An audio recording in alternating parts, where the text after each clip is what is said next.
आइए, इस सेशन में श्री यश क्लासेस की ओर से मैं पुनः आपका स्वागत करता हूं और इनकम टैक्स में आगे की बात टेकअप करते हैं और वो है परक्विजिट्स। शॉर्ट में इसको कहेंगे पर्क्स, हिंदी में कहेंगे अनुलाभ।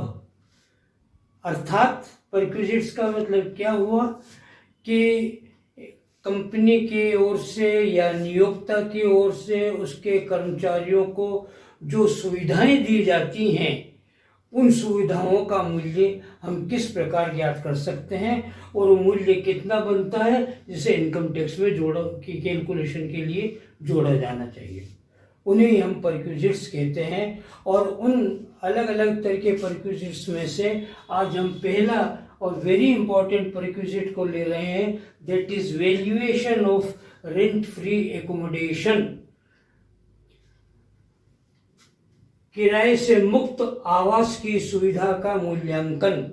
किराए से मुक्त आवास का मूल्यांकन, या समझने के लिए हम कहें कि रेंट फ्री हाउस यदि दिया जाता है तो उसका मूल्यांकन किस प्रकार से किया जाता है। ठीक है, अब ये हम कैलकुलेशन की दृष्टि से इसको 3 भागों में विभक्त कर सकते हैं। रेंट फ्री हाउस के कैलकुलेशन को सुविधा के लिए हम इसको, पहला है अनफर्निश्ड हाउस,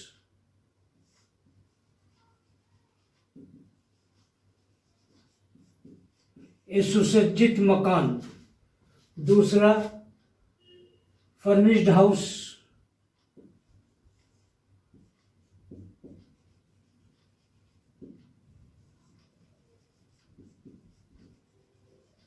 और तीसरा हाउस एट कंसेशनल रेट, रियायती दर पर मकान। ये 3 प्रकार से हम कैटेगराइज कर सकते हैं समझने के लिए।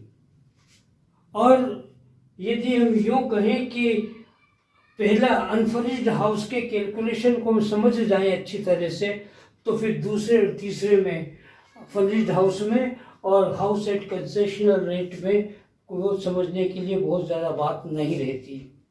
ये आधारभूत है इसका कैलकुलेशन। यदि इसको समझ लें तो सबको समझ लिया।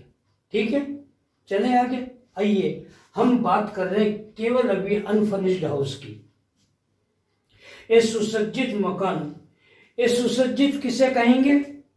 मकान केवल खाली उपलब्ध करा दिया गया है कर्मचारी को, परंतु उसमें रहने के लिए जो आवश्यक फर्नीचर इत्यादि चाहिए, सोफा सेट है, कुर्सी है, टेबल है, पंखे हैं, फ्रिज है, कूलर है, एसी इत्यादि लगा हुआ हो, ये सुविधाएं नहीं दी जाएं तो वो अनफर्निश्ड है। और यदि ये सुविधाएं दी जाएं तो वो कहलाएगा फर्निश्ड हाउस। ठीक है, तो अभी हम बात कर रहे हैं अनफर्निश्ड हाउस की, जो केवल मकान का स्ट्रक्चर आपको दे रखा है, उसमें किसी प्रकार की कोई सुविधाएं, फर्नीचर हुआ, फ्रिज हुआ, कूलर हुआ, टीवी हुआ इत्यादि, जो एक मिनिमम सुविधा उस लेवल के अधिकारी के लिए, कर्मचारी के लिए चाहिए, वो सुविधाएं नहीं दी गई हैं। तो मकान का मूल्यांकन किस प्रकार किया जाएगा, कितने मूल्य की सुविधा उस मकान की मानी जाए और इनकम में जोड़ी जाए, कितने सुविधा का मूल्य होगा, इसको ही हम वैल्यू ऑफ अनफर्निश्ड हाउस कहते हैं।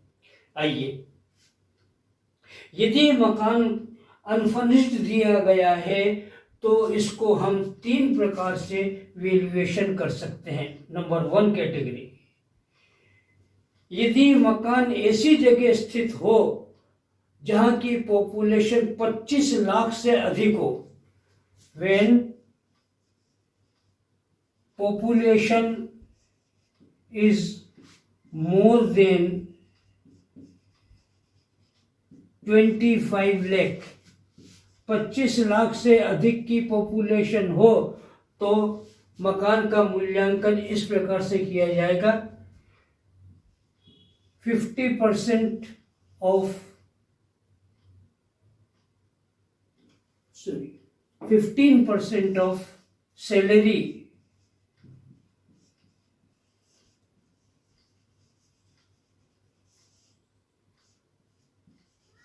Is value.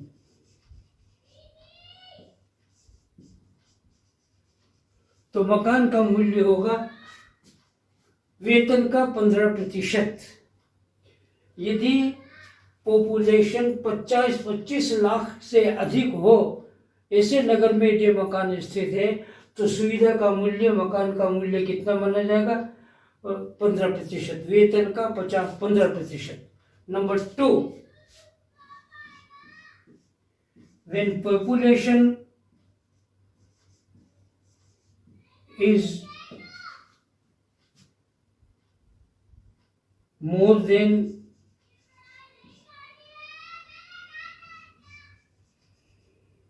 10 lakh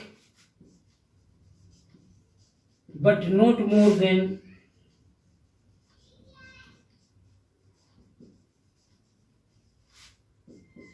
25 lakh, अर्थात 10 लाख से अधिक पॉपुलेशन और 25 लाख तक उस नगर की जनसंख्या हो, तो वैल्यू मकान की कितनी मानी जाएगी? 10% of salary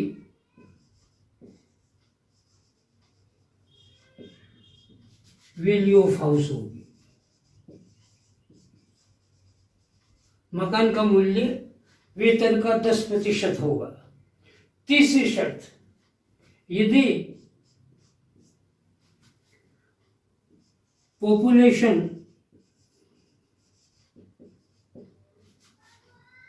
not more than 10 lakh, 10 lakh से अधिक नहीं हो, 10 लाख से कम हो, तो ऐसी स्थिति में 7.5% of salary value of house होगी।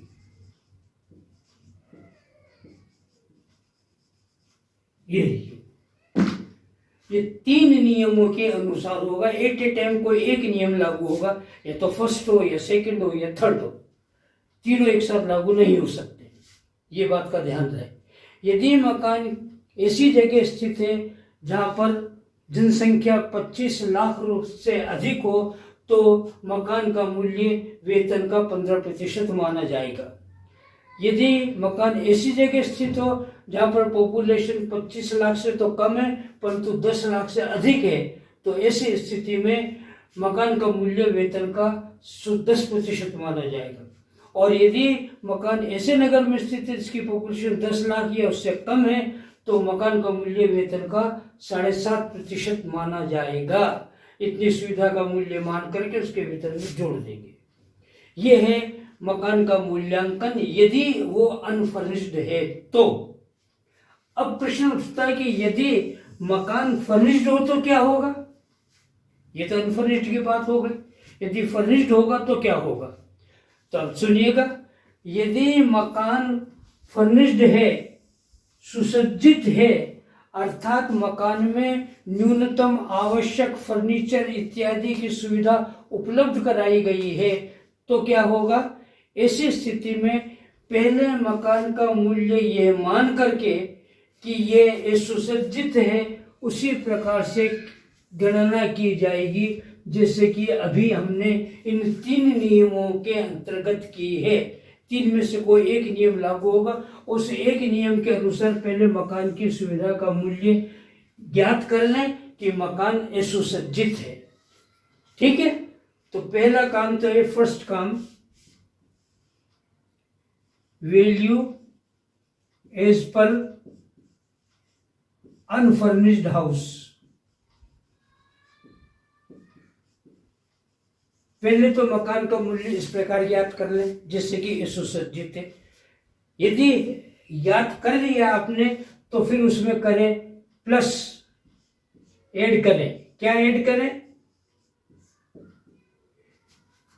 10% कॉस्ट ऑफ फर्नीचर। जो फर्नीचर उसमें लगाया गया है, तो और वो फर्नीचर यदि खरीद के लगाया गया है, ये ब्रैकेट में लिख लें, इफ फर्नीचर इज परचेज्ड, यदि फर्नीचर क्रय करके लगाया गया है तो फर्नीचर की लागत का 10% जोड़ दें। अथवा यदि फर्नीचर खरीद कर नहीं लगाया गया है तो किराए पर लिया गया होगा, और rent of furniture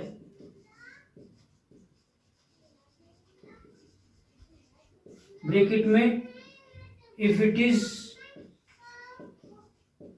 provided on rent, यदि किराए पर लाकर के फर्नीचर उपलब्ध करा गया है तो किराए की राशि जो भी होगी वो उसमें जोड़ दी जाएगी, तो ये मकान हो जाएगा सुसज्जित और ये इसका मूल्य हो जाएगा। अर्थात सुसज्जित मकान के मूल्यांकन में आपको कोई ज्यादा परेशानी नहीं करनी है, परेशानी तो केवल अनफर्निश्ड हाउस में ही होगी। ये मूल्य निकालने और निकालने के बाद उसमें फर्नीचर यदि खरीद करके जोड़ा गया है, लाया गया है, तो फर्नीचर की लागत का 10%, और फर्नीचर खरीद कर नहीं लाए, किराए पर ला करके दिया है कर्मचारी को, तो किराए की राशि वो जोड़ देंगे, तो मकान सुसज्जित का मूल्य हो जाएगा। क्लियर होगी ये बात भी? जब ये बात क्लियर हो गई है तो आइए थर्ड मकान की तरफ चलते हैं। हाउस एट कंसेशनल रेट, रियायती दर पर मकान, इसका मीनिंग पहले समझ लें। मीनिंग ये है कि नियोक्ता ने, कंपनी ने कर्मचारी को मकान तो दिया है परंतु उससे कुछ किराया भी वसूल किया है। किराया पूरा वसूल नहीं किया है, कुछ वसूल किया है। अर्थात यदि मकान 2000 रुपये का किराए का मिल रहा है तो उससे 500-700 रुपये वसूल कर लिए, बाकी नहीं वसूल किया। तो यदि इस तरह की सुविधा दी गई है तो उसे कहेंगे हाउस एट कंसेशनल रेट। ठीक है, जब इस प्रकार की सुविधा है तो पहले मकान किस कैटेगरी का ये देख लें। जो कंसेशनल रेट पर मकान दिया गया है क्या ये फर्निश्ड है या अनफर्निश्ड है, ये चेक करें। यदि अनफर्निश्ड है तो पहले अनफर्निश्ड के अनुसार मूल्य निकाल लिया जाए, यदि फर्निश्ड है तो फर्निश्ड के अनुसार मूल्य निकाल लिया जाए। तो पहला काम क्या किया जाए, वैल्यूएशन एज पर फर्निश्ड और unfurnished house.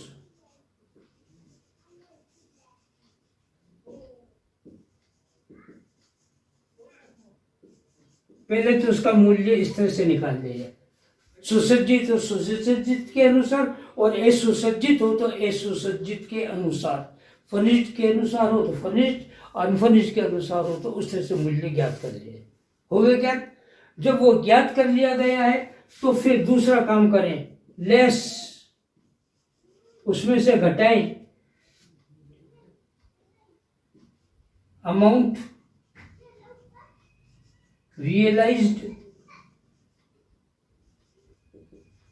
From employ. Employ से कितनी राशि आपने वसूल की है किराए के रूप में वो घटा दें। वो घटा देंगे तो जो अमाउंट आएगा वही हाउस एट कंसेशनल रेट हो जाएगा। बात क्लियर होगी? ये है इस तरह के नियम। अब एक प्रश्न आता है बार बार और वो है कि सैलरी की बात आगे की 10-15%, 15%, 7.5%, तो सैलरी क्या है? आपको पहले पिछले सेशंस में बता चुके हैं कि सैलरी की परिभाषा तो कुछ होती नहीं है, कुछ बातें बता रखी कि इनको सैलरी माना जाता है, और सैलरी के टॉपिक में सैलरी की परिभाषा अलग अलग स्थान पर अलग अलग होगी, एक कोई निश्चित परिभाषा नहीं होगी। जैसे वैल्यूएशन का हाउस रेंट अलाउंस का बताया था, सैलरी की परिभाषा अलग थी। एंटरटेनमेंट अलाउंस का बताया था, सैलरी की परिभाषा अलग थी। उसी प्रकार से जब रेंट फ्री एकोमोडेशन का काम करेंगे तो सैलरी की परिभाषा अलग होगी। अब देखिए सैलरी की परिभाषा क्या होती है। पहले इसको उतार लीजिए, शॉर्ट लेना हो शॉर्ट ले लीजिए। फिर बात करते हैं सैलरी की परिभाषा। सैलरी की परिभाषा, सैलरी मीन्स व्हाट, देखिएगा, बेसिक पे, मूल वेतन प्लस DA, ये कंडीशनल होगा, plus bonus plus fees plus commission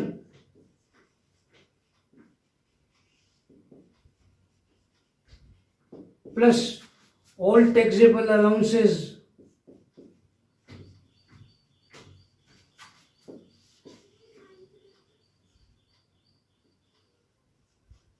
and plus value of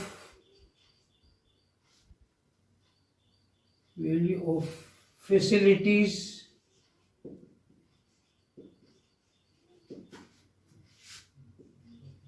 measured in monetary terms,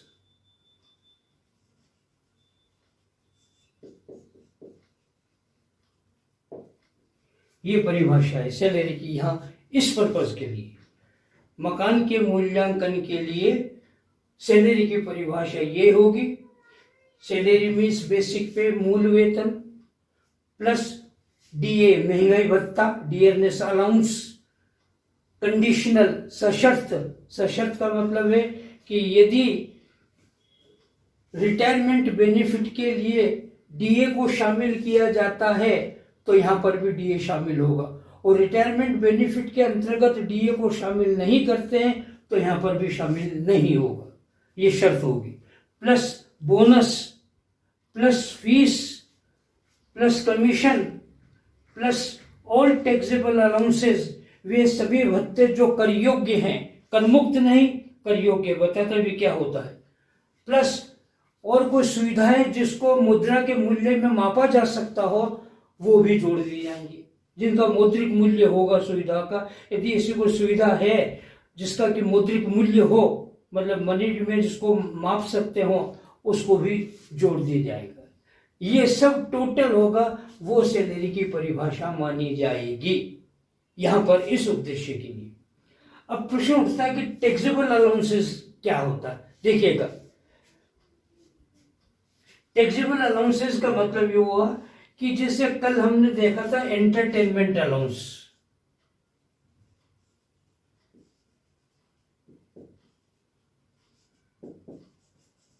ये जिसे कहते हैं, ओके।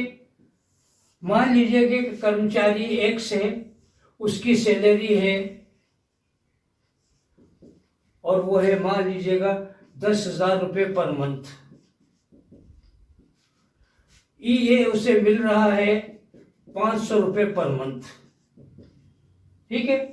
तो 12 महीने का इसकी सैलरी हो जाएगी 1,20,000 रुपये, और मुंजन भत्ता हो जाएगा 500 को 12 से गुणा करेंगे तो 6,000 रुपये, ये 6,000, तो कुल मिला के 1,26,000 रुपये हो गए। आप ये जानते हैं कि कटौती इसमें एंटरटेनमेंट अलाउंस की किस तरह से दी जाती है। पहली शर्त, एक्चुअल अमाउंट 6,000 रुपये, अथवा दूसरा वेतन का 1/5, 1/5 ऑफ सैलरी, तो सैलरी है 1,20,000 और 1,20,000 का 1/5 करेंगे तो 24,000, अथवा 5,000 रुपये। इन तीनों में से जो कम हो उसकी कटौती होगी, विच एवर इज लेस, ये कंडीशन होती है, उसमें ध्यान रखिए, विच एवर इज लेस। इनमें सबसे जो कम है, सबसे कम में 5,000 रुपये की राशि है, तो ये घटा देंगे, ठीक है। इसका मतलब है कि एंटरटेनमेंट अलाउंस था 6,000 रुपये, ये EA, उसमें से कटौती दी है 5,000 की और 1,000 रुपये जोड़ दिए इनकम में, तो ये तो है टैक्स फ्री, और ये है टैक्सेबल, ये अमाउंट टैक्सेबल। तो इसका मतलब हुआ कि पहले आप रेंट फ्री हाउस का कैलकुलेशन करते समय पहले इन सब अलाउंसेस जो भी दे रखे हों उनको ज्ञात करें और उनमें से ये मालूम करें कि कितना टैक्स फ्री और कितना टैक्सेबल है, और जो टैक्सेबल अमाउंट है वो सैलरी की परिभाषा में ये जुड़े। ऐसे एक नहीं कई अलाउंसेस आएंगे। अभी उन अलाउंसेस को पहले आपको कैलकुलेट करना पड़ेगा, कैलकुलेट करके उसका 2 भाग करने पड़ेंगे, टैक्स फ्री और टैक्सेबल, और टैक्सेबल हिस्से को जोड़ेंगे वेतन की परिभाषा में, तब जाकर के वेतन पूरा प्राप्त होगा। और तब वो शर्तें जो 3 शर्तें थी, वेतन का 15%, 10%, 7.5% जो लागू होना वो लागू होगी, उससे पहले लागू नहीं हो सकती। ये इसमें सबसे बड़ा कॉम्प्लिकेशन आएगा सैलरी की परिभाषा के लिए। और फिर ये भी होना चाहिए, ये जो परिभाषा होगी ये उस पीरियड की ऑफ कंसर्निंग पीरियड जिस अवधि में ये मकान आपको निःशुल्क दिया गया है उस अवधि की ये सारी बातें लेनी पड़ेगी। बेसिक पे भी उस अवधि की, डीए, बोनस, फीस, कमीशन और टैक्सेबल अलाउंसेस उस पीरियड का लेना पड़ेगा। उस पीरियड का मतलब ये हुआ कि मान लीजिएगा कि एक व्यक्ति 1/4, हमारा प्रीवियस ईयर चलता है 1/4/19 से 31/3/2020 तक ये होगा। अब वो कर्मचारी आया 1/4/19 से लेकर के, मान लीजिएगा हम 1/4/19 से लेकर के और 30 जून 19 तक वो किराए के मकान में रहा। तो अप्रैल में और जून 3 महीने किराए के मकान में रहा। 1 जुलाई से उसको ये सुविधा दी गई, 1 जुलाई 19 से लेकर के 31 मार्च 19 तक के, वो 31 मार्च 2020 तक ये इसको किराए का मुफ्त मकान दे दिया। जब तक मकान खाली नहीं था, कोई पहले से रह रहा था, वो खाली करके गया, तब इसको ये मकान मिला, तब तक वो किराए के मकान में रहा। तो इसका मतलब है कि 1/4/19 से 30/6/19 तक तो वो किराए के मकान में रहा। बाकी 1 जुलाई से लेकर के 31 मार्च 2020 तक 9 महीने वो निःशुल्क मकान की सुविधा का उपयोग इसने किया। तो इस पीरियड में 1 जुलाई 19 से 31 मार्च 2020 तक के सैलरी की परिभाषा में ये चीजें ली जाएंगी, उस पीरियड की लेनी पड़ेगी। ये नहीं कि पूरे 1 साल की 1 अप्रैल 19 से लेकर 31 मार्च 2020 तक का सारा सैलरी, बोनस, फीस, कमीशन सब ले लें, नहीं। उस पीरियड में जब ये निःशुल्क मकान की सुविधा दी गई थी, उस पीरियड की ये सैलरी, बोनस, फीस, कमीशन इत्यादि कितने थे ये निकालना पड़ेगा। और यही सबसे भारी काम इसमें होता है, ये ध्यान रखिएगा। हाँ, कल हम या नेक्स्ट सेशन में हम प्रयास करेंगे कि इस तरह का कोई एग्जाम्पल लेकर के इसको क्लियर कर सकें और फिर आगे की बात की जाएगी। आज तक इतना ही पर्याप्त। मैं समझता हूँ कि ये बातें जो आपको की गई हैं सब समझ में आ गई होंगी, और यदि ऐसा है तो लाइक करें और सब्सक्राइब करें। Thank you.